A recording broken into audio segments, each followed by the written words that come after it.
Donc, chers collègues, nous avons le plaisir d'accueillir messieurs Jean Covici et Grandjean, en leur qualité d'associés fondateurs du cabinet de conseil et d'expertise Carbone 4. Ce cabinet, qui a presque 10 ans d'existence, est spécialiste incontestable des bilans carbone.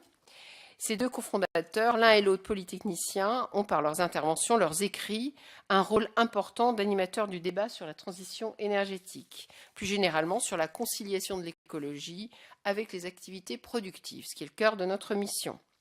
Leur approche des problèmes semble assez voisine des orientations de la Fondation Nicolas Hulot, même si bien évidemment Carbone 4 est une structure totalement indépendante. Par exemple, M. Grandjean a été président du comité des experts du débat national sur la transition énergétique. À ce titre de grand expert, nous avons souhaité les entendre et nos interrogations dépasseront donc les seules spécialités du cabinet Carbone 4.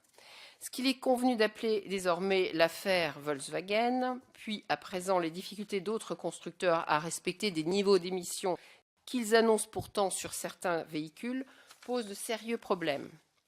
Une perte de crédibilité risque ou a déjà entaché la réputation de tout un secteur.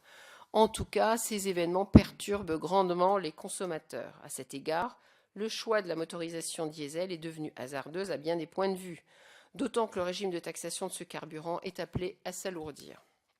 Nous aimerions obtenir de votre part une analyse sur la validité des politiques conduites jusqu'ici sur les pollutions atmosphériques, notamment en zone urbaine. Sur ce point, les enjeux de la mobilité, évidemment, restent tout à fait déterminants.